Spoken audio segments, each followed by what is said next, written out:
Hey guys, welcome to this episode of The Rachel Cruze Show. All right, we're going to talk a little bit about the economy this episode, okay? So as I'm filming this, I'm filming it a few weeks before you're actually seeing it, but I want to talk about kind of what's going on right now because I just think it's really important. So it's going to get a little nerdy, but just stay with me because I want to prove a point to you because I want to talk about investing and just the idea when we talk about it's like a roller coaster. But stay in it. And when fear happens, people want to pull their money out because they're freaking out and they think the world's coming to an end.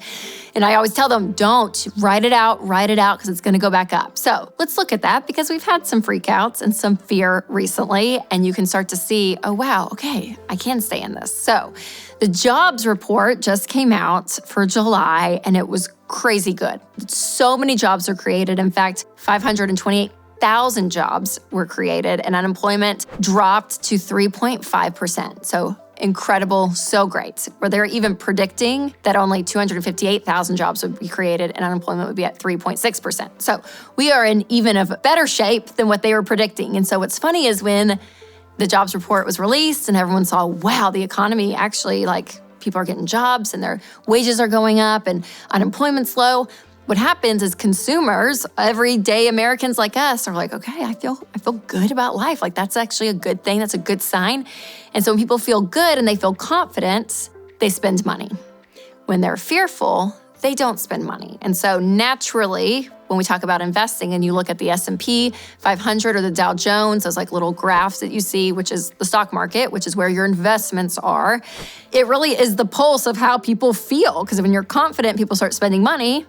Guess what? Those little lines go up, up, up. But when people freak out and they hold their money and they don't spend because they're scared, it goes down, down, down.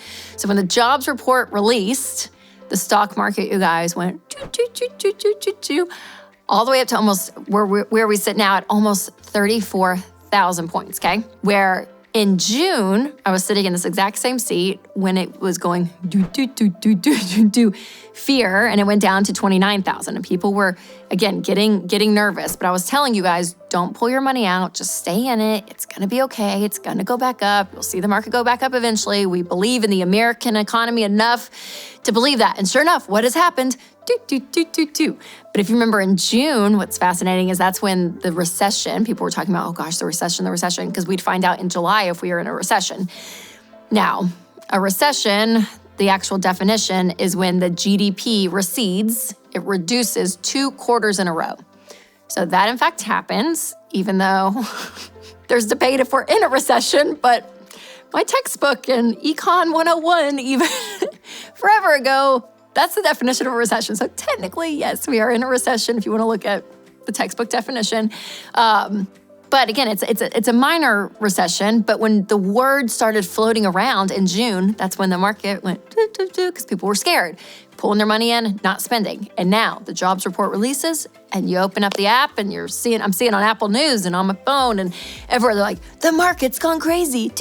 Everyone's happy again. So again, I just wanted to pull this little sliver out in history to remind you that's how it kind of all works from like a high level perspective without getting too much into the nuts and bolts of it. But also to remind you that when you are investing and you have money in the market, remember a couple of things. Number one, we want to diversify, okay? You don't want all of your money in one stock. I don't like playing the stock market. Have it in mutual funds, which are 90 to 200 stock grouped together. And that can be in a form of even retirement vehicles like a 401k or Roth IRA. So choosing good growth stock mutual funds within that is going to help you in the long run. And then if you max out your retirement and you want to do more, again, if you want to be in the market and have some good mutual funds outside of that, that's great as well. But the idea is when you're investing, I believe it is a great place to put your money when you're debt-free and you have a fully funded emergency fund. And you have to write it out, okay? You have to write it out and don't let fear panic you because people pull their money out at the bottom and that's not good. I don't know if I don't like these words specifically, but Warren Buffett always says, get ready to get greedy when people are fearful, okay? So when people are fearful, remember the market went down, down, down. And that's when you can buy a lot that's cheap in the market and then get fearful when people get greedy. So when people get greedy, the economy goes back up. And just kind of be, So again, not necessarily like perfect words to live by, but I think it's a fascinating thing. So basically just remember, when people are freaking out and the market dives, stay in it. Stay in it because it will return. just like it is literally as I'm talking right now. So remember, you guys, when you're investing, it's for the long haul. And remember to take control of your money and create a life you love.